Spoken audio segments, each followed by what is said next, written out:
갑시다. 오늘 우리 저번주 내용 이어서 좀 할 건데, 우리 첫 주차 우주 생성 과정 배웠고요. 그 과정에서 원소가 어떻게 만들어지나 이야기했었고, 저번주에는 그 원소들이 어떤 특징을 갖는가 좀 집단으로 묶어서 주기성이라는 특징을 가지고 공부를 좀 했습니다. 저번주 내용 좀 과제하면서 어려운 부분 분명히 있었을 거예요. 쉽지는 않은 파트였고, 그리고 우리 이번 주에는 그런 원소들이 실제로 우리 주변에 어떻게 분포하는가 이야기를 좀 하겠습니다. 가장 먼저 이 원소의 질량비라고 하는 것 저번 주에 했는데요. 잠깐 보겠습니다. 우리 주변에 이 원소들이 얼마나 많은 질량비를 차지하고 있는가 이야기 좀 할게요. 자, 가장 먼저 우주에 수소, 그 다음 헬륨, 수소가 약 74%, 헬륨이 약 25%고요. 비율을 보면 3대 1 정도의 비율을 띠고 있지? 이게 첫 주차에 배웠던 내용과 이어지고 있죠. 첫 주차에 수소와 헬륨의 질량비는 3대 1이다. 자, 다음 지구로 가볼까요? 지구. 자, 지구에는 철이 가장 많아. 그 다음 산소, 그 다음 실리콘, 규소 순으로 가고 있습니다. 다음 우리 지각, 우리가 밟고 있는 지각, 산소, 탄소, 수소 순으로. 수소가 아니고 알루미늄. 왜냐면 여기도 규소네, 규소. 자, 이 순으로 갑니다. 산소, 규소, 알루미늄. 생명체. 생명체는 산소, 탄소, 수소. 자, 바꿨습니다. 산소, 탄소, 수소. 이렇게 들어갑니다. 그죠? 자, 이제 우리는 두 가지에 좀 초점을 둘 건데, 첫 번째로 간단하게 가장 많은 것. 자, 지각과 생명체가 오늘 할 이야기의 포인트는 둘이 공통으로 탄소가 가장 많다. 이 둘이 이야기할 건데, 공통으로 산소가 가장 많다. 자, 그 다음 규소랑 탄소에 동그라미 좀 쳐놓을게요. 자, 이게 핵심 원소가 됩니다. 자, 두 번째로 많은 원소인 규소와 산소가 핵심 원소가 돼요. 산소는 그냥 많다 정도의 느낌이라면 규소랑 탄소는 이것들을 가지고 물질을 만들어낼 때 핵심적인 역할을 하는 원소입니다. 그렇다면 이 둘이 어떤 점에서 둘 다 공통적으로 핵심적인 역할을 할 수 있나 한번 살펴볼까요? 간단하게 한번 볼까? 규소. 유성아, 규소 몇 번이니? 규소 원자번호? 괜찮아, 세도 돼. 셀 수 있어요. 14번이래요. 14번. 이거 무조건 셀 수 있어야 된다고 해서 우리 저번 주까지는 못 외웠어도 됐지만 이제는 외워야 돼. 다음 전자배치 해볼까? 전자배치.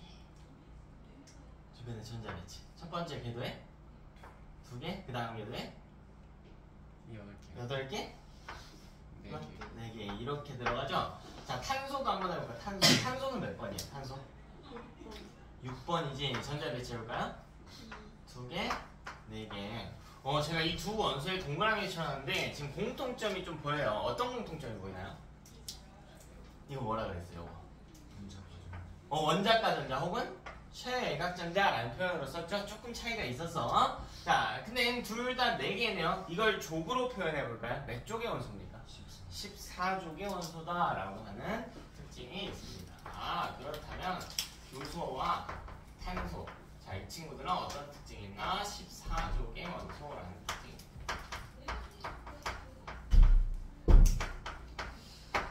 이 14쪽의 원소가 뭐길래 핵심적인 원소가 될 수 있나요? 라고 이야기를 할 수가 있겠는데요. 이 14쪽의 원소는요, 다양한 결합을 형성 가능하도록 합니다.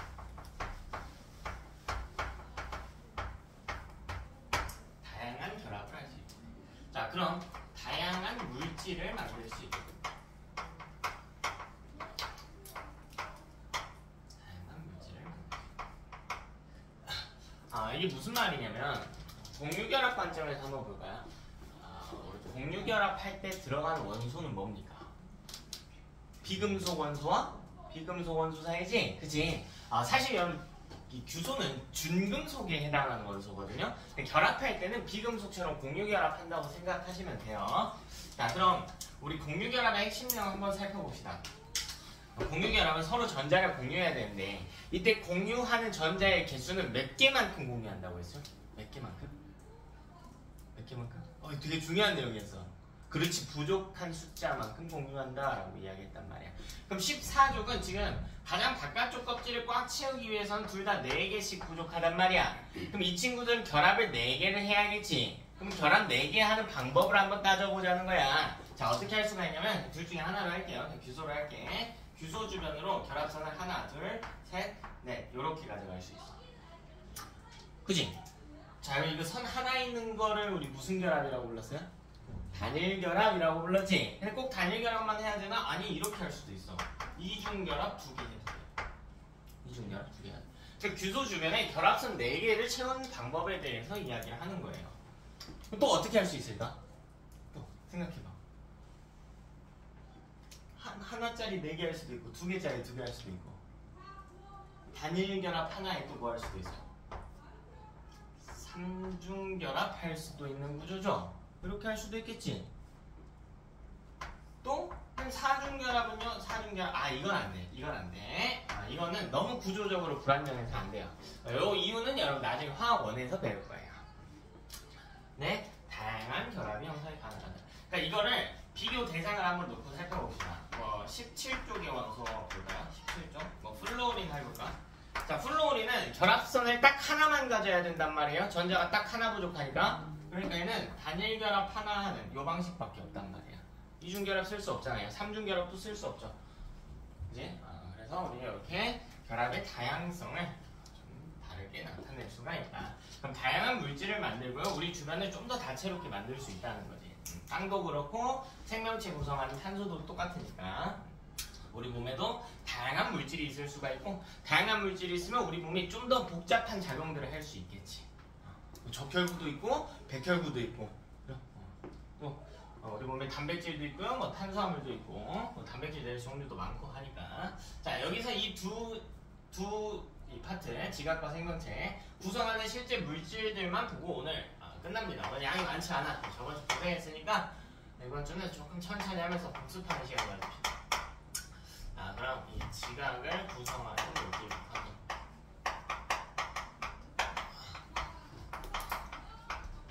자, 우리 주변에 지각을 구성하는 물질.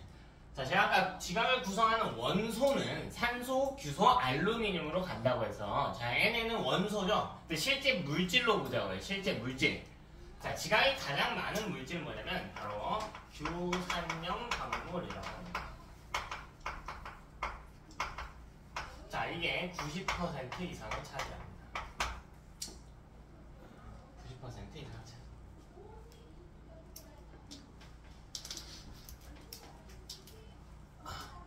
자, 이게 뭔지 한번 볼게. 자, 규, 소, 산소가 결합한 염은 덩어리라는 뜻이야. 덩어리. 조금 깊게 들어가면 이온결합과 관련된 표현인데 덩어리 정도로 생각할게요. 자, 규소랑 산소가 만나서 덩어리진 물질이 있대요. 왜요? 지각에는 규소랑 산소 많으니까. 이 이야기야. 그래서 근데 이거 말고도 아닌 것도 있긴 하겠지. 걔네는 비규산염 광물이라고 합니다.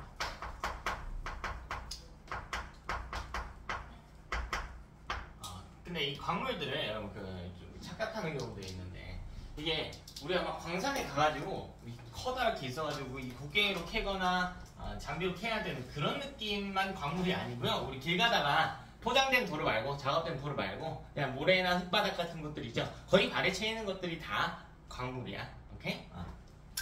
자, 그럼 이 규산염 광물 위주로 배워보자. 자, 규산염 광물.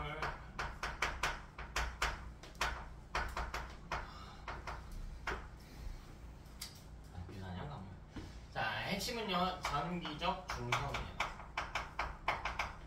자, 왜 전기적 중성이 되는지 한번 볼게. 자, 이 규산염 광물은 이온결합으로 형성되는데요. 자, 얘는 규산염 사면체 플러스 양이온의 결합으로 형성됩니다. 이온결합. 여러분 앞으로 이제 1년 길게는 3년까지 화학 공부할 때요. 화학 결합 파트 저번 주에 했던 내용은 계속해서 다시 등장하거든요. 그래서 화학이 정말 기초가 되는 내용이라 기억이 좀 안 날 수도 있어. 복습을 좀 덜 했을 수도 있거든. 아직 여러 학습 습관이 좀 덜 갖춰졌으니까 덜 됐을 수도 있는데 기억이 안 나는 부분들은 꼭 다시 복습하셔야 돼요. 저번 주 이온 결합 물질의 핵심이 뭐였냐면 양이온과 음이온이 합쳐진다고 해서 양이온이니까 플러스 전하를 띠잖아요. 얘는 음이온이니까 마이너스 전하를 띈단 말이야. 근데 이 둘을 합친 전하값은 무조건 얼마가 돼야 된다고 했니? 0이 돼야 된다라고 했잖아. 그래서 이온 결합 물질은 전기적으로 중성이 돼야 된다라고 해서 따라서 규산형 광물도 전기적 중성입니다. 그럼 여기서 우리가 알 수 있죠? 이온 결합이라고 했으니까 양이온이 온다는 건 이 친구는 음이온이라는 뜻이 되겠지. 되니? 그래서 이 규산형 삼연체를 다시 한번 끌고 오자. 자, 이 규산형 삼연체는 규산형 광물을 구성하는 기본 단위가 되는 물질이에요. 혹은 단위체라는 표현을 쓰기도 합니다. 처음 듣는 표현은 아니고요. 중학교 때 이 생명체 이야기하면서 했을 거야. 우리 몸을 구성하는 기본 단위는 무엇입니까? 구조적으로 보나 기능적으로 보나 기본 단위를 구성하는 물질. 우리 몸은 약 70조 개의 땡땡으로 이루어져 있다. 땡땡이 뭘까? 그렇죠. 세포죠. 세포가 모여서 사람을 만들잖아. 자, 이것도 마찬가지야. 삼연체 하나랑 양이온 하나가 붙는다는 이야기가 아니고요. 양이온 사실 이 중성 맞추는 정도라서 크게 신경 안 쓰셔도 돼. N 신경 쓰면 돼. 삼연체가 모여가지고 광물을 만들 거예요. 삼연체가 모여서 광물을 만들 거예요. 물론 그럼 우리 사람 말고 생명체 중에 세포 수가 커지면 많아지면 등치가 커지는 거거든요. 그럼 생명체 중에 등치가 가장 작은 생명체는 세포 몇 개로 구성이 돼 있을까? 하나죠. 그거 뭐라고 불러? 다섯 글자로? 단세포 생물이라고 부른단 말이야. 누가 있어요? 세균이 대표적인 단세포 생물의 애야. 세균보다 조금 복잡한 집신벌레, 유글레나 아메바 이런 애들 들어봤죠? 요런 애들이 단세포야. 자, 그래서 규산형 광물도 마찬가지야. 삼연체 하나로 이루어진 광물도 있어. 삼연체 여러 개가 결합한 광물도 있어. 그런 것들도 뒷편에 배워볼 건데 일단 기본 단위인 삼연체의 특징에 대해서 한번 봐봅시다. 자, 얘는 SI를 기준으로요 4개의 산소가 결합한 고요. 전체적으로 4 마이너스. 이거 규산형 광물 아니야. 이거 뭐라고 부른다고? 규산형 뭐라고 불러요? 삼연체. 그렇지. 근데 이 규산형 삼연체는 무슨 전하를 띠는 겁니까? 마이너스 전하를 띠는 거예요. 구분하셔야 돼. 광물은 중성이고요. 삼연체는 음전하를 띠니까 꼭 구분하셔야 됩니다. 둘은 다른 표현이에요.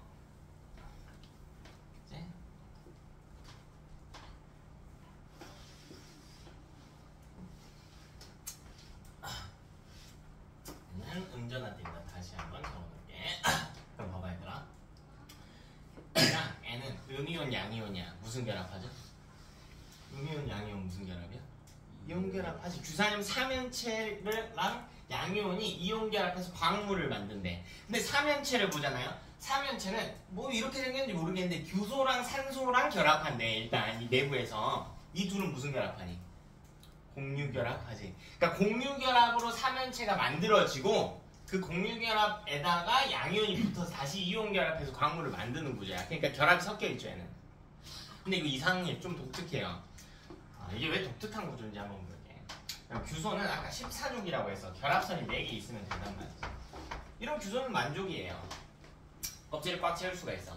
근데 여기까지 안 물어보는데 운동자들 보니까 또 다 잘하는 것 같아서 약간 심화된 내용을 보여드릴게요. 안 적어도 돼요. 자, 근데 산소는요 8번이거든요. 8번 전자배치 해볼까요? 전자배치 2 6의 배치를 하고 있지. 근데 지금 산소 주변으로는 결합선이 몇 개밖에 없나? 하나밖에 없죠. 그럼 얘는 6개인데 마치 7개와 같은 효과를 얻게 되는 거라고 해서 하나를 얻은 것과 같은 효과를 얻는다고 했지. 그럼 만족하나요? 아니요, 아직 부족하지. 몇 개가?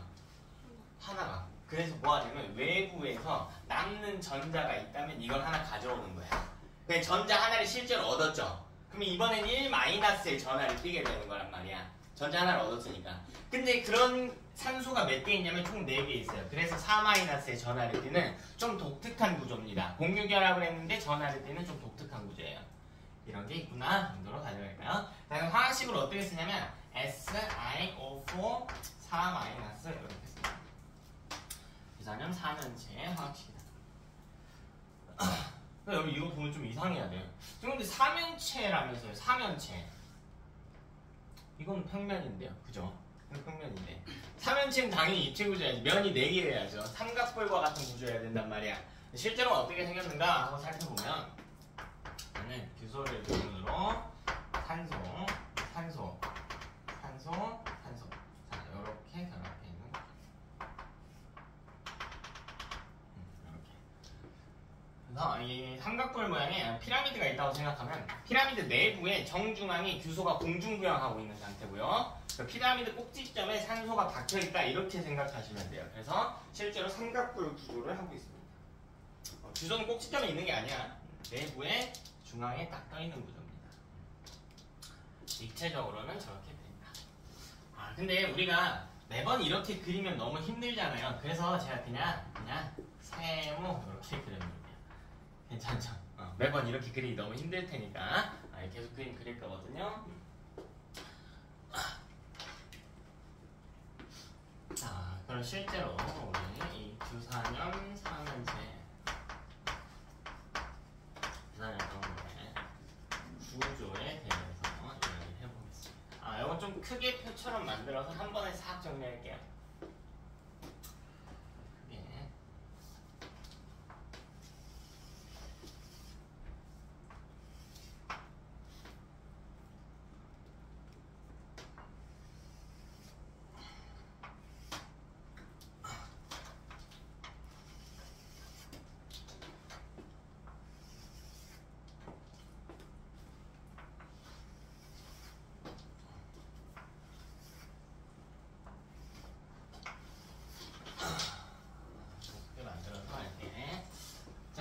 첫 번째 구조는 독립형 광물이라고 부르는 친구고요. 두 번째는 단사슬. 자, 세 번째는 복사슬.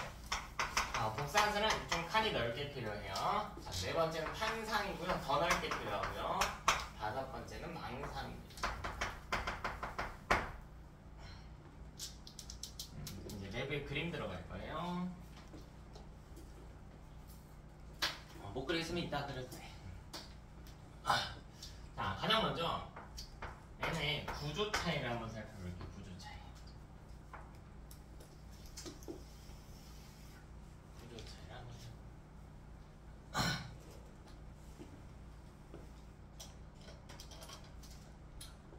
자, 먼저 독립형 광물부터 한번 살펴볼게요. 자, 얘는 규산염 4면체가 이렇게 있으면 이렇게 있어요. 이게 끝.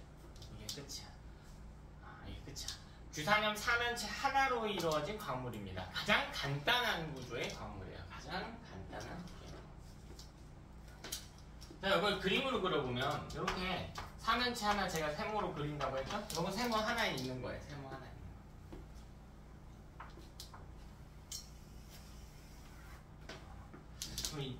이렇게 만들어진 광물이 실제 누가 있는데요? 하고 물어보면 여러분이 보기에 흔하진 않은데 감람섭이라고 하는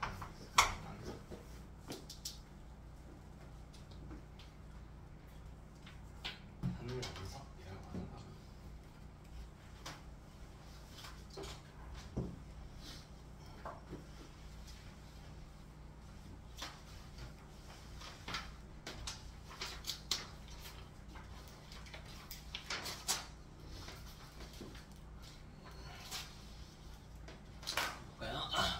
근데 이 감람석이 4면체 하나로 이렇게 구성되어 있대. 근데 이 내부에 보면 원자 5개가 있는 거예요. 원자 5개가 눈에 보일까 안 보일까? 눈에 안 보이죠. 감람석은 눈에 보여요 안 보여요? 뭔진 모르겠지만 보이겠지. 돌석이었으니까요. 그죠? 자, 이게 어떤 느낌인지 한번 봅시다. 자, 이게요. 독립형 광물 하나가 있는 거야. 원자 5개로 되어 있는. 이게 SiO4 하나라고 해볼게. 얘는 눈에 안 보일 정도의 작은 사이즈야. 근데 실제로 눈에 보이려면 이게 사실은 훨씬 많아야 돼. 훨씬 많아야 돼. 이게. 옆에 또 있는 거야. 옆에 또 있는 거. 그럼 이렇게 있으면 하나 있는 거예요? 그건 아니죠. 실제 몇 개 있어요? 2개 있는 거야. 또 2개 갖고도 당연히 안 보여. 그러니까 3개도 필요할 거야. 수도 없이 많이 필요할 거거든? 근데 독립형은 아까 몇 개라고 그랬어? 하나라고 했잖아. 근데 실제로 하나만 있는 게 아니고 어떤 느낌이냐면 이게 왜 독립형이라고 부르냐면요. 광물 하나당 삼연체 하나인 거야. 보면 여기에 삼연체가 또 있어. 또 있어요? 또 있어요. 그럼 이건 그럼 하나가 아니잖아요. 자, 하나와 다른 친구랑 이 삼연체 하나당 결합이 없다라는 이야기야. 결합이 없다. 그래서 이 삼연체와 다른 삼연체가 독립적으로 존재한다라는 뜻이야. 그럼 결국 모양이 어떻게 되냐면 대충 삼연체 하나 놓고요. 옆에 하나 더 놓고요. 옆에 하나 더 놔있는 이런 구조인 거야. 근데 얘네끼리 결합은 안 해놨어요. 결합은 안 해놨어. 봐, 여기 조금만 바람 불어도 어떻게 될까? 얘네끼리 사이가 멀어지겠지. 그러면서 깨져버려요. 아주 쉽게 깨지는 특징이 있는 거야. 그래서 어떤 느낌인지 알겠나요? 그냥 대충 삼연체끼리 주변에 왔다 갔다 이 느낌이 독립형이야. 그럼 단사슬 보면 어떤 느낌이냐면 규소, 산소 그리고 밑에 산소가 오고요. 자, 사슬이라고 했어요. 그럼 아래로 축 늘어져야 돼요. SI 또 연결됩니다. 자, 다음 삼연체가 오는데 이때 특징은 뭐가 있냐면 규소와 규소 사이에서 산소가 잡아주는 역할을 해요. 산소, 그리고 산소 쭉 밑으로 내려옵니다. 쭉 밑으로 내려와요. 밑으로 계속 내려갈 거야.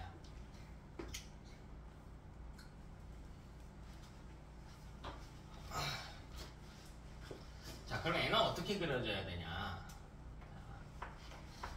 자, 이게 삼연체 하나. 근데 이번에는 일자로 삼연체를 연결시켰대. 그러니까 이름 보여요? 어렵지 않아. 단사슬이잖아. 사슬 하나가 쫙 내려오는 것 마냥 생겼어. 그래서 첫 번째 삼연체와 두 번째 삼연체를 연결해 줄 거예요. 그래서 이 옆에 세모 하나가 더 붙는데 어떻게 붙냐면 서로 꼭지점을 맞대고요. 엇갈려서 붙어요. 이렇게. 그리고 이렇게. 그리고 이렇게.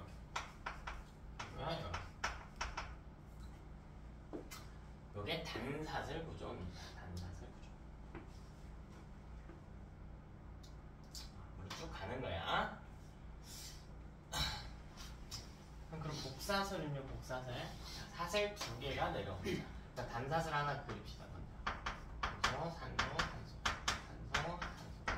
규소, 산소, 쭉 내려오는 거.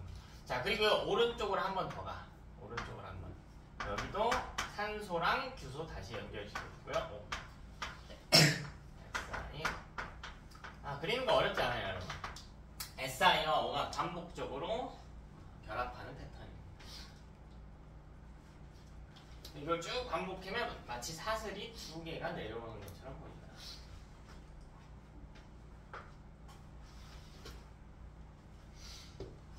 그럼 얘는 어떻게 그리나요? 이거 그림 헷갈려하는 친구들 많던데. 자, 일단 단사슬 하나를 그립니다.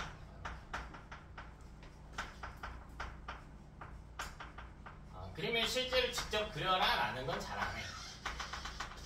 여기 쭉 갈 거고요. 자, 이거는 단사슬이지. 근데 우리 목적은 사슬 2개를 붙이는 거란 말이야. 자, 어떻게 붙일 거냐면 이 꼭지점과 꼭지점을 맞닿게 그려줄 거야. 얘랑 엇갈려서 사슬 하나를 더 이어주면 됩니다. 앞으로 쭉 더 가는. 요렇게 사슬 하나, 요렇게 사슬 하나인 거예요. 이게 연결이 되어 있는 거예요. 오케이?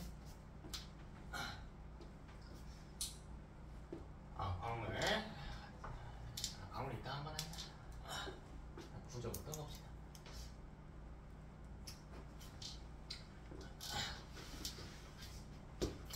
이때 규소만 한번 살펴보게 되면 독립형은 규소만 색칠을 해놨다고 생각하면요 마치 점처럼 생겼을 거고, 단사슬은 규소에만 점을 찍었다고 하면 규소랑 규소를 연결을 쭉 해보잖아요. 그럼 이 직선처럼 생겼겠지. 복사슬은요 규소랑 규소를 연결하면 여기 직선 하나가 내려오고요, 여기서 하나 더 내려오지. 그 중간에 연결하니까 약간 사다리처럼 생긴 구조일 거야. 그럼 점, 선, 그 다음에 면의 형태로 온다고. 그러니까 독립형은 점의 구조인 거고 단사슬과 북사슬은 선의 구조인 거야. 규소만 살폈을 때. 그 다음 면의 구조로 온다고. 면의 구조. 판상은 눈치 빠른 친구들은 챘을 거야. 아, 뭔 말인지 알겠다. 단사슬은 일자로 내려오는 거고 북사슬은 두 줄 내려오는 거면 판상은 오른쪽으로 쭉 가가지고 면을 채운 형태구나. 북사슬 똑같이 그리고요. 똑같이 그리고 옆으로도 더 가는 거예요. 이렇게 계속 가는 거예요. 옆으로 계속 가는 거. 여기는 O X라인이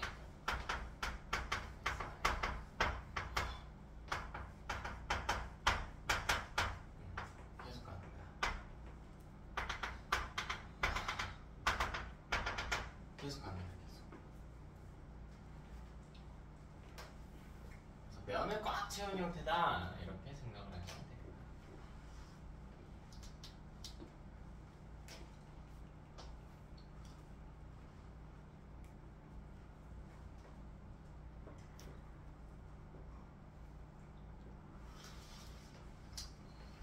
다음에는 어떻게 그리나요? 이걸 밑으로 더 그려주면 되지.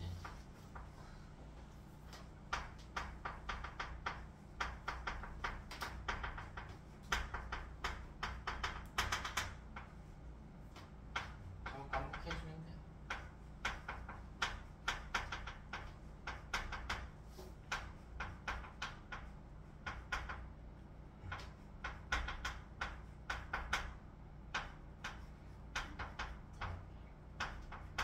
계속 반복되는 구조다. 밑으로 더 간다. 면의 형태를 채우고 있다. 그림 다 그렸습니다. 더 그릴 거 없어요.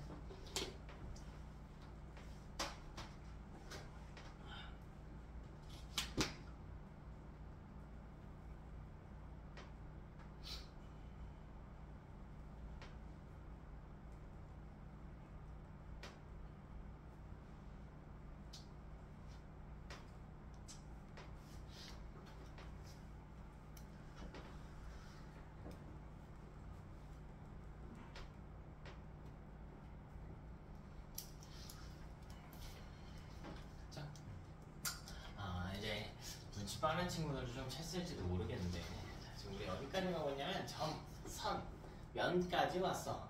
그 다음으로 등장할 구조는 입체 구조인 거예요. 입체 구조. 그죠? 입체 구조 그리기 쉽지가 않으니까 작은 틀을 하나 둡시다.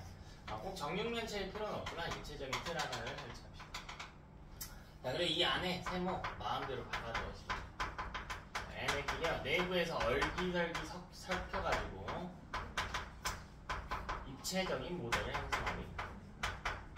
원래 좀 명암 처리해서 해야 되는데 그렇게까지 중요하지 않으니까 입체 구조라는 것만 좀 기억해. 입체 모양의 구조를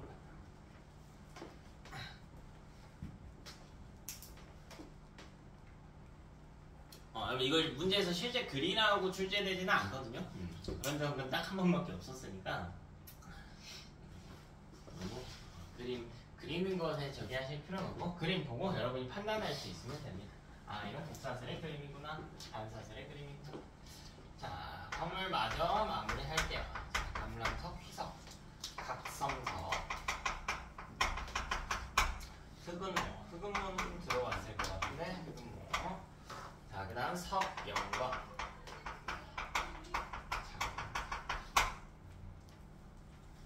석영과 장석.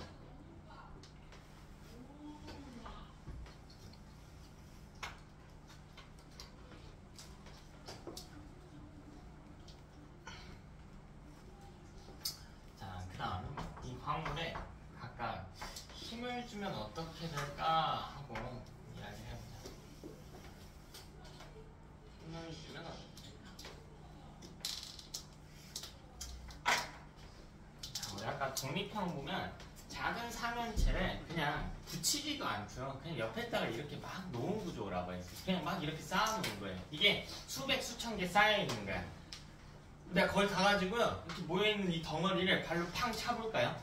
그러면 애가 날아갈 거고요 애도 날아갈 거고 애도 날아갈 거야. 사방으로 파편이 팡 튀겠죠. 그치? 자, 우리 이런 건 뭐라고 표현할 거냐면 깨졌다고 표현할 거야.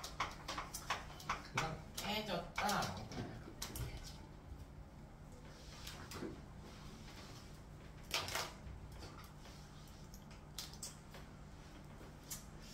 휘석은 어떻게 되나요? 휘석은 독립형과는 좀 다르죠. 그래도 일자로는 쭉 연결이 되어 있는 형태예요. 비유를 해보면 일자로 길게 연결이 된 작은 입자들이 나무젓가락 정도로 생각을 해볼까요? 한번 쇠젓가락이어도 됩니다. 길게 일자로 연결이 되어 있으니까. 근데 단사슬도 마찬가지예요. 단사슬도 이게 실제로 한 줄만 있으면 눈에 보이지가 않아. 너무 얇으니까요. 눈에 안 보일 거야. 그래서 실제로는 여러 줄이 있는 거야. 근데 두 줄 있으면 복사슬은 한 줄만 있어야 된다면서요. 한 줄과 다음 한 줄 사이에 연결이 없는 거죠. 그냥 이 둘이 옆에 있는 것 뿐이야. 옆에 있는 것. 느낌 오지? 자, 그래서요. 나무젓가락 수백 개를 여러분이 땅에다가 세워놓고 거기다가 발로 팍 찼다고 해볼까요? 이렇게 해보자고 상황을. 그럼 이때 나무젓가락이 막 부서질까? 그런 느낌은 아니죠. 파편이 막 튑니까? 나무 파편이? 그 느낌은 아니야. 나무젓가락이 형태는 유지하고 애도 형태는 유지한 채로 이렇게 멀어질 거야. 젓가락이 날아가겠지. 이 긴 형태는 유지하면서요. 아까랑은 다르잖아. 아까는 파편이 튀어서 깨지는 느낌이었는데 이거는 마치 어떻게 되냐면 두 가닥이 쩍 하고 쪼개진 느낌이야. 그래서 이 친구는 뭐라고 표현을 하나? 쪼개졌다 라고 표현해요. 쪼개졌다. 이유까지도 보통 설명들을 잘 안 하는데 궁금해할까봐 이야기했어요. 쪼개졌다 라고 이야기해요. 이 선과 선 사이가요 연결이 안 돼 있어서 이 부분이 좀 취약하거든요. 이런 걸 약대라고 하는데 약대가 존재하면 쪼개지는 특성이 있어요. 그럼 복사슬은 뭔가요? 선 두 개를 연결시켜 놓은 거야. 그러면 이건 부숴놓지 않은 나무젓가락, 뭐라 그래? 뜯어놓지 않은 나무젓가락. 요 정도로 생각하면 되겠지. 근데 복사슬도 마찬가지야. 두 줄만 있으면 안 보이니까 실제로는 이 광물을 만들 때는 나무젓가락 하나, 옆에 하나, 또 하나 이런 거 수백 개 있다고요. 발로 차볼까요? 얘랑 똑같죠? 얘랑 똑같겠지. 얘랑. 얘도 쪼개지겠어. 젓가락의 형체는 유지한 채로 날아가게 될 것이다.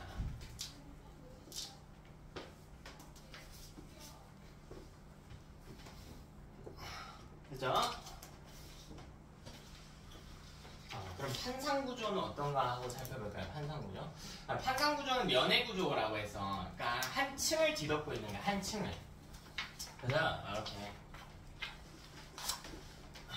이렇게 종이가 있으면 여기 한 면, 이게 판상구조예요. 이게 판상구조. 한 층. 근데 이 한 층은 너무 얇단 말이야. 그게 눈에 보여 안 보여? 실제로는 안 보인다. 그러니까요. 이게 여러 개가 쌓여 있는 거야. 쌓여 있는 거야. 물론 이게 엄청나게 많이 쌓이게 되면 이런 입체적인 구조를 만들게 되겠지. 근데 그럼 무슨 망상 아닌가요? 이게 아니고 면과 면 사이는 연결을 안 해놓고 그냥 판상 구조의 광물을 여러 개가 막 쌓여있는 구조인 거로. 그럼 제가 여기다가 힘을 줘서 팍 밀어볼까요? 그럼 막 종이가 막 찢어지고 난리 날까? 그 느낌은 아닐 거예요. 종이의 면은 유지한 채로 이렇게 날아가겠지. 또 이렇게 날아가겠죠. 종이의 면을 유지한 채로. 이건 깨진 걸까? 쪼개진 걸까? 쪼개진 거죠. 깨진 건 막 사방으로 파편이 튀는 느낌이어야 돼. 되니? 그래서 판상도 쪼개지는구나. 쪼개지는구나. 망상은 조금 복잡한데 얘는 왜냐면 깨지기도 하고요. 쪼개지기도 해요. 여러분은 그냥 깨진 걸로 일단 기억을 해봅시다. 쪼개지는 이유는 좀 깊게 들어가야 돼가지고 깨지는 걸로 기억을 해봅시다. 네, 석영은 깨지고 장성은 쪼개지는 특성이 있는데 저는 조금 복잡하거든요. 일단 깨짐으로 가봅시다.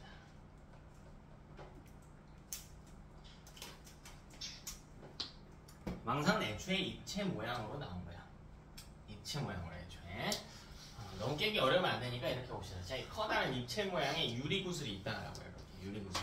커다란. 자, 거기다가요. 망치를 들고 가가지고 빵 때려볼게. 힘을 줘볼게. 그러면 이 유리구슬이 쪼개질까 깨질까? 깨지는 느낌이겠죠. 사방으로 파편이 튀겠지. 특별히 취약한 부분이 존재하는 게 아니면 힘을 골고루 받아서 파편이 멀리 퍼져나가는 거야. 각자. 이래서 얘는 깨졌다라고 외워주시면 되겠다. 원리까지는 사실 필요 없어요. 단순 암기하셔도 괜찮은 내용이야.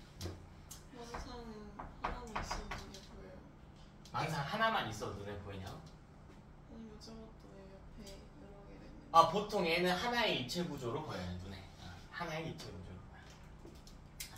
자, 그 다음 규소랑 산소의 비율을 볼게.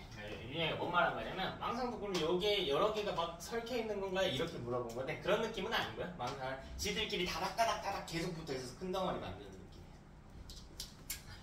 아, 규소 대 산소의 비율 볼게. 규소 대 산소. 자, 이거 한번 세보자는 거야. 이거 만들 때 규소랑 산소는 몇 개의 개수비로 서로 필요한가? 자, 얘 보면 규소 하나당 산소 몇 개 필요해요? 네, 그러니까 얘는 1대 4죠. 세기 어렵지 않지? 근데 단산일부터 조금 머리가 아파요. 그러니까 이 규소 주변으로 규소가 나는 산소 몇 개가 필요해 라고 이야기를 하는 건데 보면요. 문제가 되는 게 이 규소 주변으로 하나, 둘, 셋, 네 개 있죠? 밑에 규소 볼까요? A 기준으로 하나, 둘, 셋, 네 개가 있지. 그치? 근데 이 산소는 좀 문제죠. 개수 셀 때 중복이거든. 그래서 우리가 약속을 할까요? 어떻게 할 거냐면 여기가 한 덩어리다. 여기가 한 덩어리다. 그러니까 산소의 소유권을 주장한다라고 생각할 때요. 규소 기준으로 본인의 위 것까지만 자기 거라고 소유하는 거야. 이게 어차피 무한대로 가거든요. 무한대로 간단 말이야. 그래서 자기 위 것만. 쌤 근데 결국 맨 밑이 존재는 하잖아요. 그럼 맨 밑으로 쭉 가면은 요 산소는 밑에 규소가 없으니까 소유권이 없는 건가요? 아니 이 산소는 맨 밑에 놓은 거지. 그러니까 맨 밑에 줄에 하나에서는 1대 4죠. 근데 그 위까지가 전부 다 몇이야? 1대 3이잖아. 이게 무한대라고요. 그러니까 이 정도는 무시하는 거예요. 무시할 수 있는 비율인 거지. 그래서 이건 1대 3인 거야. 세기가 조금 어렵죠?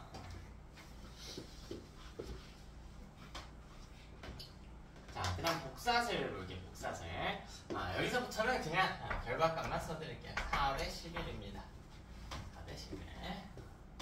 이거 세는 게 너무 비효율적이야. 4대 11. 자, 판상 볼게요. 판상 2대 5입니다. 마지막은요 1대 1.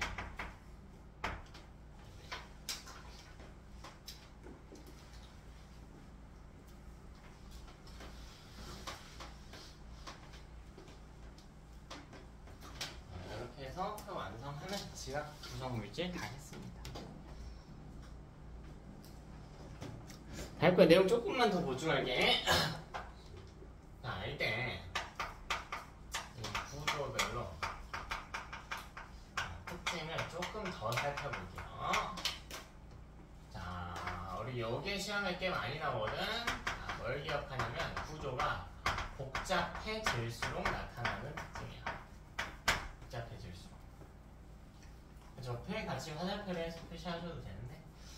그러니까 복잡해진다는 건 무슨 뜻이냐면 독립형에서 망상으로 갈수록이라는 뜻이야. 독립형에서 망상으로 갈수록.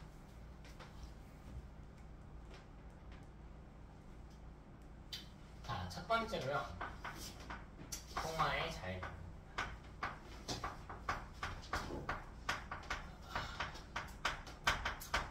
우리 광물들은 바람이 불거나 혹은 미생물에 의해서 풍화작용이 일어납니다. 풍화작용이 일어나요. 근데 구조가 복잡해질수록 아무래도 결합이 사이사이에 많다 보니까 단단하다라는 걸 이야기하는 거죠. 조금만 응용해 볼까요? 그래서 여러분, 독립형은 풍화에 가장 취약한 구조의 광물이지 우리가 흔히 볼 수 있을까 없을까? 없지. 이미 다 풍화되어 버렸거든. 긴 세월 동안. 그래서 내가 보기 흔한 광물은 아니라고 해서 여기는요, 망상 구조의 광물들은 우리 주변에서 꽤나 흔하게 볼 수 있는 광물입니다. 꼭 이게 무조건 많다 할 필요는 없어. 보통 복사질 정도만 돼도 풍화 잘 안 되거든요. 꼭 얘가 제일 단단한 건 맞는데 풍화에 제일 잘 견디는 건 맞는데 그렇다고 가장 많은 건 아닌데요. 그래도 꽤나 흔하게 볼 수 있습니다. 석영이나 장석영. 특히 석영 같은, 석영 너네 어디다 쓰는지 아니? 석영? 들어는 봤을 것 같은데 석영. 대리석 만드는, 또 유리 만드는 데 써요. 유리 만드는 데, 석영은. 유리 만드는 데. 대리석은 좀 다르게 쓰고. 유리 만드는 데 쓰고요. 여러분 모래밭에 가면은, 해안가에 모래밭에 가면은 햇빛 받았을 때 반짝반짝 빛나는 것들이지. 걔네가 다 석영가루들이거든요. 그래서 유리 만드는 데 꽤나 흔하게 볼 수 있어요. 꽤나 흔하게. 자, 두 번째.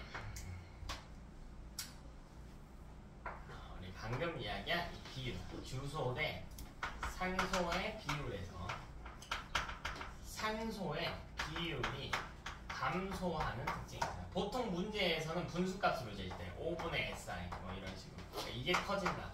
혹은 SI분의 5가 작아진다. 이게 더 많이 나와요. 이게.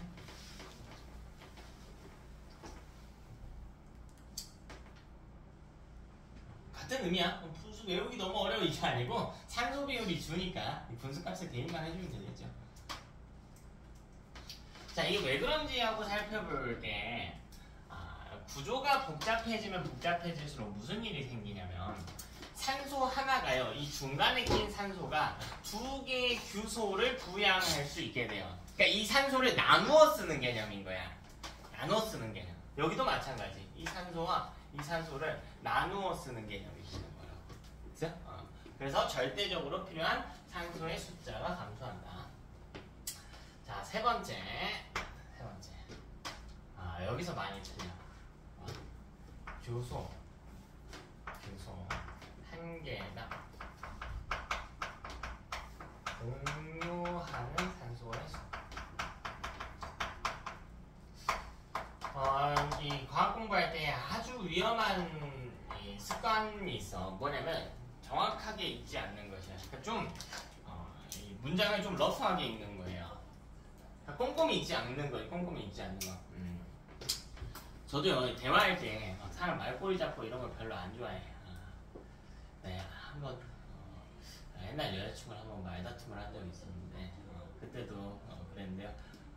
이 말을 하다가 보면은 이제 대화의 흐름하고 물론 언어를 우리가 굉장히 잘 써야 하지만 이 대화의 흐름에 방해되지 않는 일상적인 소통에서는 조금 나는 넘어가도 된다의 주의거든요. 그러니까 누가 뭐 할 때 우리가 자주 하는 실수들 있잖아. 뭐 틀리다 다르다 이 정도의 이야기를 근데 중요한 이야기 하고 있는데 막 그런 거야. 너랑 나는 틀리니까 이렇게 되는 거야 뭐 이런 이야기를 하고 있는데 거기서 말꼬리 잡는 거 나는 그렇게 좋아하진 않아. 그냥 뭐 금갑다 너나 앞으로도 그렇게 틀리고 잘하라. 난 이해를 했으니까 뭐 이런 주의인데 근데 공부할 때는 그러면 안 돼. 본인 평소 습관대로 공부하는 게 아니에요. 공부는 자기한테 맞게 하는 게 아니고 정해진 방법이 있단 말이야. 매우 꼼꼼하게 봐야 돼. 매우 꼼꼼하게. 대충 보면 안 돼요. 이런 애들도 아까 산소 배웠잖아. 산소 줄어든다면서요. 아니 이 둘은 분명 다른 말이잖아. 분명 다르게 써있단 말이야. 이 뒤에만 보지 말라고 해야 돼. 앞에 문장을 꼭 보세요. 앞에 문장 뭘 이야기하는지.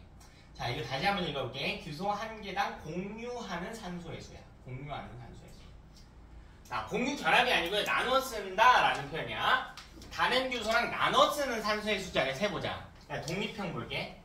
이 산소들 중에 규소와 규소 사이에 끼어있는 산소, 규소끼리 나눠 쓰는 산소가 있나 보는 거야. 여기 있어요? 없어요? 없죠. 여기는요? 있지. 이놈. 이 규소랑 규소 사이에 몇 개? 하나 있죠. 자, 해볼까요? 이 규소는 옆에 산소랑 아래 규소랑 아래 규소랑 산소를 하나씩 공유해. 지금 여기 네모 쳐놓은 거 이거 몇 개 공유했지? 2개. 근데 A 기준으로 볼래? 하나, 2개, 3개 공유했지? 때는 2개 아니면 3개 공유하는 구조인 거야. 느낌 없니? 그래 해볼래요? 2개 아니면 A 기준에선 3개. 그죠? A 기준에선 4개. 그치? 평균적으로 3개 정도 공유하는 결합인 거예요. N은 4개 공유해요. 되니? 그러니까 규소 한 개당 공유하는 산소의 수는 증가한단 말이야. 이걸 왜 틀리는지 모르겠어 이제. 공부는 정확하게 하는 거야. 편하게 하는 게 아니고 정확하게 하는 거야.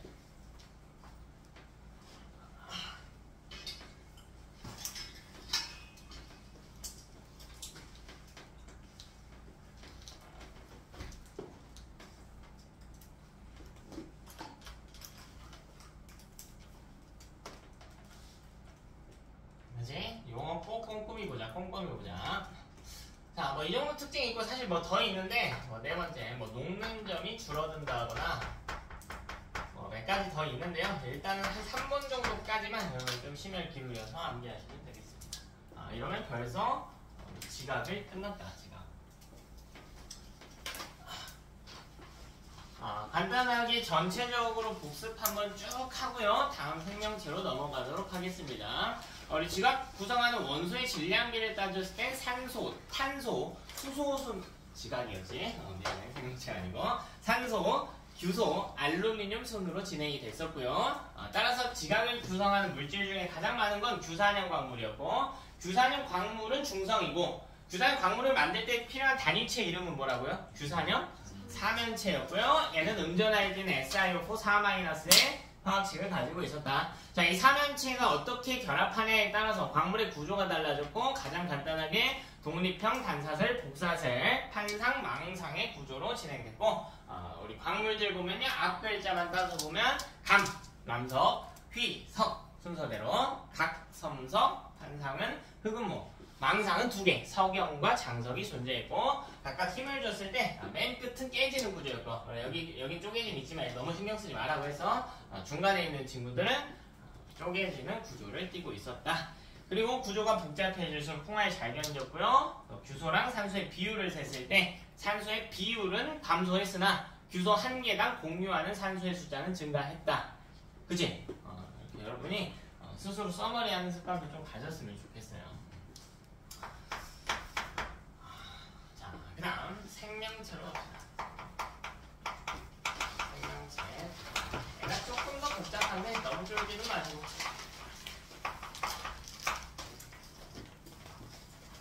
생명체 그럼.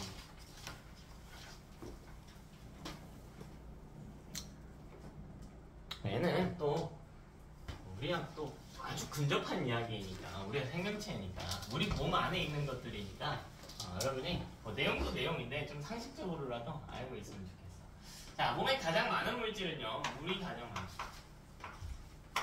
물이 가장 많아요. 약 7-80% 차지하고 있죠, 물이. 자, 두 번째로 많은 건 단백질이야. 이거 중학교 때 내용 다 했던 것들이 조금만 더 추가하는 거예요. 물 다음에 단백질이야. 몸을 구성하고 있대. 몸을 구성하고 있대. 단백질이 뭘 구성하나요? 우리 몸에 혈관에 있는 물 빼고 대부분 싹 다 단백질이에요.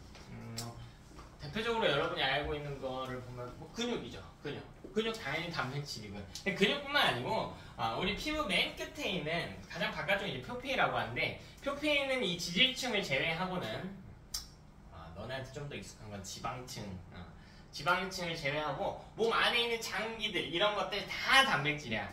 그럼 심장, 뇌, 콩팥 다 단백질이야. 간만 탄수화물이고요. 나머지 싹 다 단백질이야. 우리 몸의 대부분은 물 빼고는 단백질이다. 근데 단백질 섭취 매우 중요하겠죠. 중요하지. 특히 너네 나이 때 많이 먹어야 돼. 나도 이제 주말에 일하면 밥 먹을 시간이 없어. 밤 10시까지 쉬는 시간 없이 수업을 해야 되는데 밥을 못 먹으니까 저도 보통 단백질 쉐이크 같은 거 밑에 팔거든요. 내가 만들기는 귀찮고 그래서 그냥 그런 거라도 사서 어찌어찌 단백질이라도 채워서 먹고 있어. 정말 중요한 물질이야. 꼭 근육맨 되기가 목적이 아니에요. 우리 건강해지기 위해서 정말 중요한 물질이에요. 자, 세 번째로 많은 물질은 지질입니다. 지질은 좀 덜 익숙할 것 같아. 여러분한테 익숙한 표현은 지방일 것 같아요. 지방. 좀 더 익숙한데 이게 뭐냐면 지방하고 콜레스테롤이라고 하는 물질과 스테로이드라고 하는 물질. 스테로이드 좀 안 익숙하려나? 이 두 개만 볼까요? 뭔가 느낌이 좀 비슷하지 않나요? 밥 많이 먹고 비만이면 좀 많을 것 같고 이런 느낌인 거지. 자, 왜냐면 이 셋은요 지질의 하위 분류 단계예요. 지질 중에 지방이 있는 거고 콜레스테롤이 있고요 스테로이드가 있는 구조야. 근데 고등 과정에서는 주로 지방 위주로 다루기는 하니까 여러분 일단 지질? 그 지방 이렇게 생각하셔도 지금은 괜찮아. 큰 문제는 안 돼요. 그 다음으로 핵산이라고 하는 물질이 있습니다. 이건 더더욱 안 익숙할 것 같아요. 핵산. 먼저 좀 보여줄까? 핵산?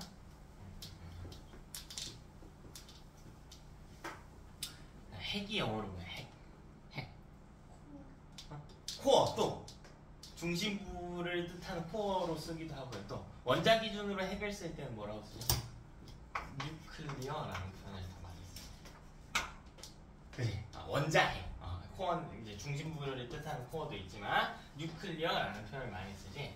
자, 쟤는요 핵산이 뭐냐면 핵에 있는 뉴클레익이야. 뉴클레익. 핵에 있는 형용사꼴로 산성은 영어로 뭐라 부릅니까? 알파벳 4개짜리인데 산성 에시드라고 쓰지. 이게 핵산이에요. 핵에 있는 뭔 소리 하는 거야 대체? 자, NA예요. 자, 줄여서 볼까요? NA예요. 여러분 이거 들어본 적 있나요? 우리 몸 안에 NA 진짜 많은데 정말 중요하고요. 들어본 적 없나요 아직도? 이건 어때요? DNA는 어때요? DNA? 들어봤지? DNA가 핵산의 한 종류야. 핵산이 다 NA라고 쓰는데 그 한 종류 중에 DNA가 있어. 그러니까 느낌은 잘 안 오는데 뭔가 우리 몸에 유전 정보랑 관련돼 있을 것 같아요. 이 NA는. DNA가 핵산 중에 하나인 거니까. 이 이외에 탄수화물이라던가 여러분이 알고 있는 무기염류, 비타민 등등 더 있겠지. 하나씩 정리 좀 합시다. 첫 번째 물부터 볼게요. 물. 자, 우리 몸의 70%에서 80% 아주 많은 양을 차지하고 있다. 여기 첫 번째 궁금증이 피어나요. 대체 물은 왜 이렇게 많아야 하는가? 우리 몸에 대체 왜 이렇게 많아야만 하는가? 자, 이 물은요 일단 비열이 높은 물질이에요. 비열이 높은 물질.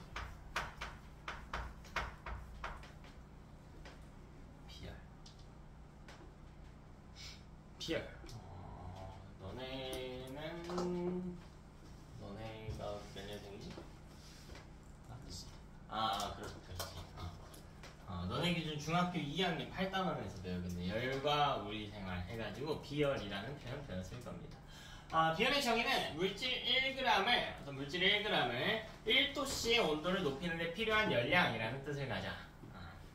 길죠? 간단하게 볼까요? 자, 비열이 높다라고 하는 건 어떤 물질의 온도를 높이는데 많은 에너지가 필요하다라는 뜻이야. 얘는 에너지를 1000줄만큼 줬을 때 온도가 잘 안 올라가. 비열이 너무 높아. 얘는 1도 올리려면 에너지가 막 10만 줄 필요해요. 온도가 잘 변화한다라는 뜻일까? 변화하지 않는다는 뜻일까? 변화하지 않는다는 뜻이야. 그래서 얘는 온도가 잘 안 변하는 물질이에요. 그래서 체온 유지에 유리해요.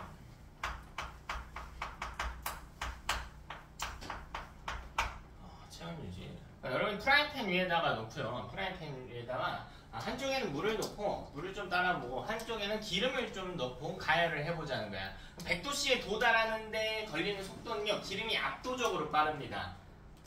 그 비열이 낮기 때문이에요. 물은 액체 중에 비열이 높은 편이야. 물도 잘 끓는데요 할 수가 있겠지만 그 인류 기술이 너무 잘 발달한 거고. 자, 그럼 이걸 비유를 해보는 거야. 우리가 땡볕에 야 오늘 너무 덥더라 진짜. 나 오늘 어제 진짜 이래도 되나 싶을 정도로 막 덥던데 해가 뜨겁던데 밖에 나가 서 있어 볼까요? 우리 몸이 몸으로 구성됐을 때랑 기름으로 구성됐을 때 프라이팬 위에 있다고 생각해보면 되지. 우리 몸 만약 물 대신에 기름으로 가득 차 있다면 온도가 엄청 빨리 오르겠죠. 물 다음으로 만약에 단백질이잖아요. 이게 단백질의 특징인데 나중에 또 배울 건데 단백질은요 온도 변화에 굉장히 취약한 특성을 가지고 있어. 그럼 단백질들이 다 성질이 변해버려요.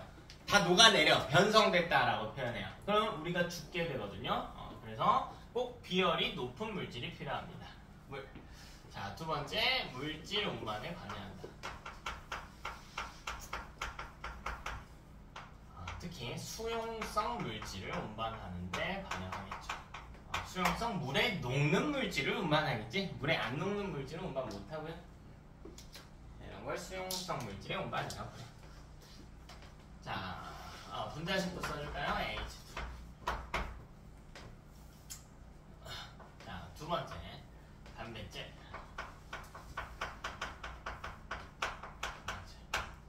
정말 중요한 거라 꼭 기억해 줬으면 좋겠고. 자, 그럼 단백질도 분자식부터 한번 볼까요? 단백질의 분자식. 미안한데 나도 모르겠어 단백질. 왜냐면 이 단백질하고 물은 좀 달라요. 물은 하나의 분자를 지칭하는 표현이거든. 근데 단백질은 그 안에도 수도 없이 많은 종류가 있어. 여러분 중학교 2학년 때 효소 배웠죠? 효소. 기억나는 효소 이름 있니? 효소. 뒤에 뭔가 에이즈 이렇게 끝나면 효소야.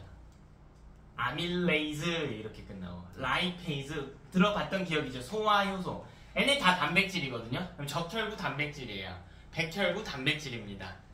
또 호르몬도 배웠죠, 중3 때. 좀 최근에 배우지 않았냐, 호르몬 그래도? 뭐 배웠니? 기억나는 거. 기억나는 호르몬 뭐 있어요? 다 까먹었어? 인슐린. 그지? 인슐린과 반대의 기량작용하는 호르몬은?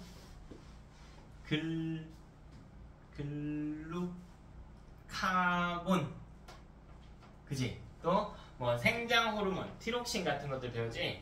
자, 걔네도 다 단백질로 구성이 됩니다. 단백질은요, 종류가 너무 많아서 하나의 분자식으로 쓸 수가 없어요. 그럼 어떻게 쓸 거냐면, 다행히도 그 단백질마다 들어간 원소는 공통이야.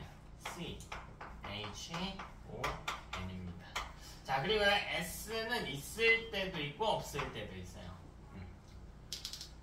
그래서 기본 상식이니까 꼭 알았으면 좋겠어. 계속 사용할 겁니다, 단백질은.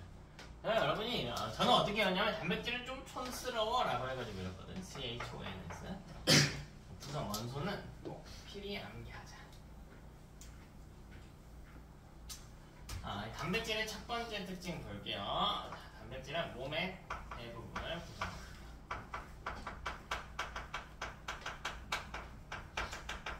물을 제외하고는 몸의 대부분을 구성합니다.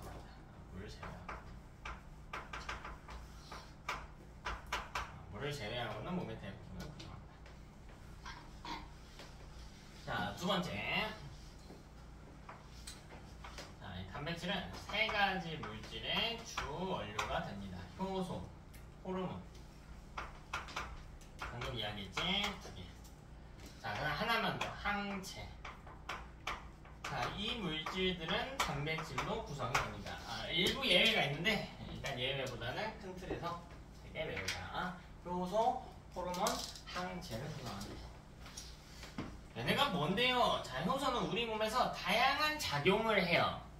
뭐 아까 여러분이 봤던 이 소화를 돕는 효소도 있었고요. 뭐 병원균 들어왔을 때 그걸 좀 죽여주는 효소도 있고요. 우리 몸에서 다양한 작용들을 관여하거든요. 이런 걸 다 생리작용이라고 해요. 생리작용을 조절한다. 몸에서 일어나는 다양한 생명활동에 필요한 작용들을 생리작용이라고 해요. 이런 걸 조절합니다. 아주 많은 일들을 해요, 효소는. 여러분이 알건 뭐가 있을까? 그래, 세포호흡. 세포호흡. 여기에도 효소가 관여하고, 몸 안에서 일어나는 모든 화학 반응에는요, 전부 효소가 필요해요. 전부 효소가 필요해. 생리작용을 조절한다. 자, 호르몬은 항상성 유지와 관련이 있는 물질이죠. 항상 일정하게 어떤 수치를 유지해야 되는 것들. 예를 들면 체온, 그리고 혈당량 두 가지 배웠죠? 호르몬 파트에서. 그리고 뭐 혈액의 뭐 농도라던가 몸 안에 이제 pH 값, 산염기 지수 뭐 이런 것들이 항상성입니다. 자, 항체는 뭐냐면 방어 작용을 담당해요. 방어 작용. 이제 우리 몸 안에 병원균으로 간주되는 물질이 침입하게 되면 그걸 선별적으로 타겟해서 죽이는 물질을 항체라고 해. 항체라고 합니다. 그걸 죽이는 물질. 됐죠? 단백질의 세 번째 특징, 에너지 원으로 사용이 가능합니다.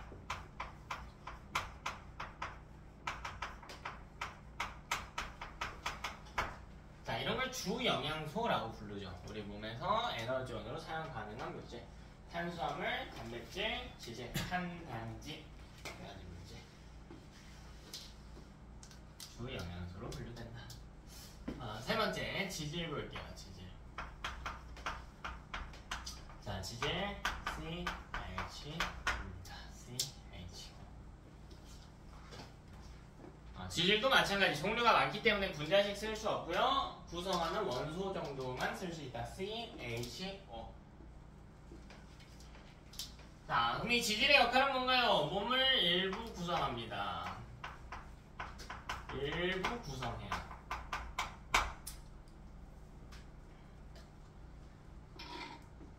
자, 여러분, 지질도 우리 몸에 꼭 필요한 물질이야. 꼭 필요한 물질이에요. 그래서 우리 특히 피부 표피층을 덮고 있어서 우리 몸을 보온하는 역할을 수행하기도 하고요. 또 아까 제가 콜레스테롤도 지질의 예시라고 했거든. 콜레스테롤이라고 하면은 되게 안 좋은 물질 같지. 이제 콜레스테롤 중에는 두 개의 종류가 있어요. 크게 HL과 LDL이라고 하는 콜레스테롤이 있는데, 이제 한 놈은 혈관을 막는 역할하고 한 놈은 우리 몸의 필수적인 역할이에요. HDL은 우리 몸의 필수적인 역할에서 꼭 나쁜 물질이 아니야. 꼭 나쁜 물질이 아니야. 우리 몸에 적당히 필요한 겁니다. 그래서 이제 우리 현대인들의 영양 섭취가 너무 과다하니까 문제인 거지. 우리 몸에 꼭 필요한 거야. 무조건 나쁜 게 아니에요.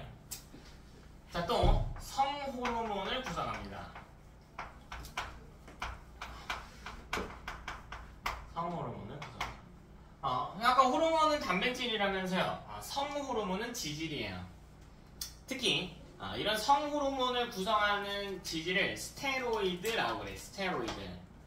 여러분 혹시 좀 스포츠나 이런 데 관심 많은 친구들 보면 이 도핑 의혹이 있을 때 뭐 누구는 스테로이드를 맞았네 안 맞았네 이런 이야기들이 떠돈단 말이죠. 그게 호르몬 주사예요. 특히 이제 테스토스테론이라고 해서 남성성을 증가시키는 이런 호르몬 주사를 스테로이드라고 하고요. 주사 맞으면 안 돼. 저 안 되고 우리 몸에서도 자연적으로 지질을 통해서 합성이 됩니다. 자, 세 번째 애도 에너지원으로 사용이 가능합니다.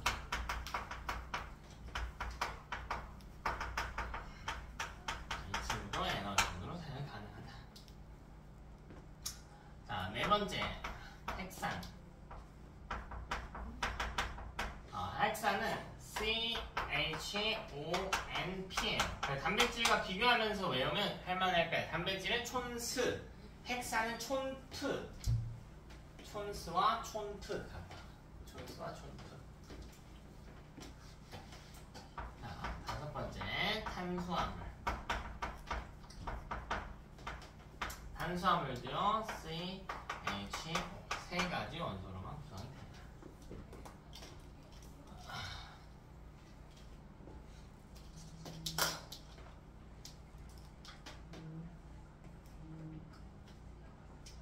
CHO.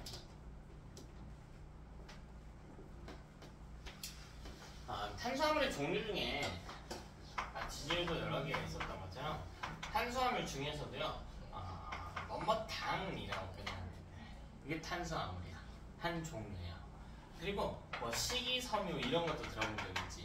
야채에 들어있는 거 이런 것도 단백질이 탄수화물이거든. 종류가 10가지 더 있어. 근데 고등학생 때는 당만 나와. 딱 당만 나와. 얘는 딱 당만 나와. 저 지질은 지방도 나오고 가끔 스테로이드는 거의 안 나오고 저 콜레스테롤이 나올 수도 있는데 탄수화물은 당만 나와요. 당. 여러분은 당을 탄수화물이라고 생각하시면 됩니다. 탄수화물의 대표적인 예시. 자, 얘는 주 에너지원으로서 사용이 가능합니다.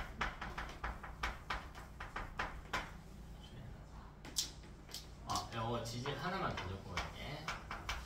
지질의 단위체 좀 정리해볼게요. 지질의 단위체는 지방산 플러스 모노글리세리드입니다. 이 둘이 합쳐져서 지질을 만들어. 들어봤어요, 여러분, 저 표현. 중학교 2학년 때 소화 과정을 통해서 지질을 소화하게 되면 최종 분해 성물인 지방산과 모노글리세리드가 나온다. 뭐 이런 거 배웠거든. 거꾸로 단위체는 지방산과 모노글리세리드입니다. 자, 탄수화물도 단위체 이야기하고요. 단위체. 탄수화물의 단위체는 단당류야.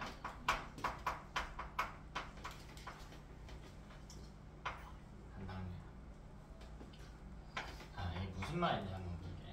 탄수화물은 특히 단당류, 이당류, 다당류 이렇게 나누죠. 이것도 중학교 때 누가 잘 가르쳐주면 여러분 알고 있었을 거예요. 자, 단당류는 뭐냐면 탄수화물은 보통 이렇게 육각형 모양으로 생겼거든. 오각형도 있어요. 이따가 오각형인 당도 이야기할 건데 이 육각형 모양의 단위체가 단당류 하나예요. 이게 당 하나야. 당 하나. 자, 대표적으로 단당류로 부르는 물질이야. 포도당이야. 포도당.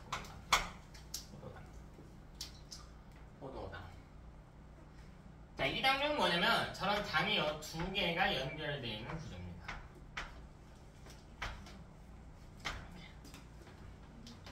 자, 누가 있는가? 엿당 그리고 설탕 이런 친구들이 있어. 이 당류. 자, 다당류는 뭔가 이걸 쭉 연결해 놓습니다.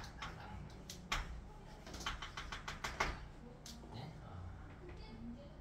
자, 얘는 녹말 글리코젠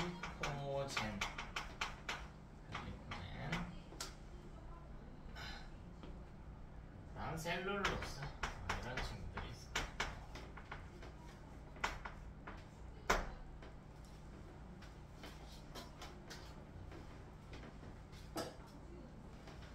그래서 이 중에 가장 기본이 되는 구조가 포도당이기 때문에 단당류를 단위체로 취급한다.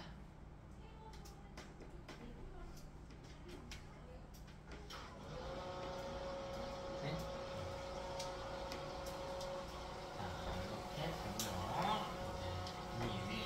이외에 7번 이외의 물질들이 더 있겠지. 더 있어요. 뭐 비타민이라든가 우리 몸에서 합성은 거의 안 되고 특정 조건이 있어야 되고요. 꼭 외부에 섭취를 해야 되고 작은 양으로 생리조절 작용에 관여하는 비타민이라든가 우리 몸에 뼈를 구성하는 혹은 치아를 구성하는 무기염류 이런 애들도 있고 더 있고 해요. 우리 몸 구성하는 물질. 무기염류는 또 우리 몸에서 자극과 명령의 이동에 사용되기도 하고요. 이런 애들이 더 있대. 일단은 5가지 정도만 좀 다루자. 자, 이 중에서 중요한 물질들 위주로 정리하고 마무리할게요. 1부는. 자, 단백질, 지질, 핵산, 탄수화물. 자, 여러분 얘 4개가 공통적으로 중요한 물질이야. 중요한 물질. 자, 여러분 이 넷의 공통점이 있을까? 공통점. 뭐가 있을까요? 공통점이 뭐가 있을까? 오, CHO가 들어간다면 그 중에서 중요한 건 뭘까요? CHO 중 하나만 따진다면 어떤 원소가 제일 중요할까? C겠죠.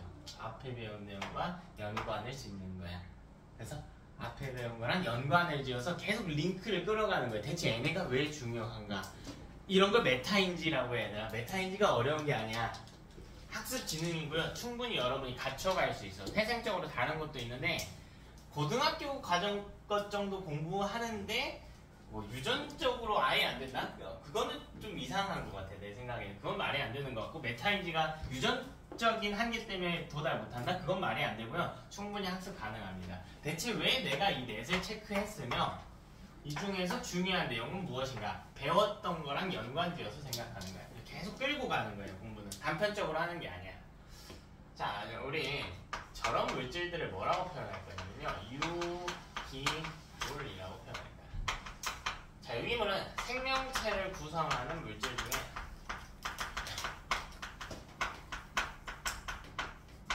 자, 구성하는 물질인데 탄소화합물이야. 탄소화합물. 생명체를 구성하는 탄소화합물입니다. 화합물이라고 하는 표현은 중학교 때 배웠거든요. 중학교 3학년 1단원에서 배우죠. 화학 파트 할 때. 화합물은 2가지 이상의 원소가 결합한 순물질을 지칭하죠. 2가지 이상의 원소가 결합한 순물질. 그러니까 탄소만 있으면 안 돼. 다른 원소도 더 있어야 돼. 다른 원소도. 근데 그럼 탄소화합물이라고 하면 되는 거 아닌가요? 이 중에 조건이 있어. 맞아. 그럼 우리 몸속에 CO2 이것도 탄소화합물이잖아. 근데 유기물이라고는 안 부른단 말이에요. 자, 그 이유가 뭐냐면 조건이 있어요. 어떤 조건이 필요하냐면 단위체가 필요해요. 단위체의 반복적 결합으로 형성된 물질이에요.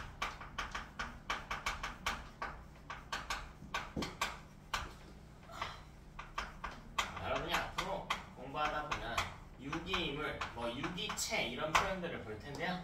생명체를 구성하는 핵심 물질이다. 이 정도 뉘앙스로 생각하시면 되겠습니다. 자, 예시가 탄수화물, 단백질, 지질, 그리고 핵산까지. 얘네를 유기물이라고 부릅니다. 각각 단위체가 다 있습니다. 자, 그러니까 탄수화물에 핵산은 왜 내가 정리 하나도 안 했지? 그러면 핵산 딱 하나만 정리할게. 얘는 유전 정보를 담당한다. 미안해, 그냥 한 줄 더 넘어갔나 보네. 유전 정보를 담당. 그러니까 탄수화물의 단위체 단당류라고 했고요. 지질의 단위체는 지방산과 모노글리세리드라는 표현을 써서 자, 단백질과 핵산은 제가 단위체 안 썼는데요. 이따가 다시 정리할 겁니다. 2부에 다시 정리할 거야. 존재해요. 단백질 단위체 너네 다 아는데. 중2 때 했는데요. 단백질 분해하면 뭐 나오죠? 네 글자인데. 아미노산 나오죠. 아미노산. 이렇게. 아미노산이 단위체고 핵산 단위체는 이따가 10분 쉬었다가 22분 되면 딱 시작할게요. 22분 되면.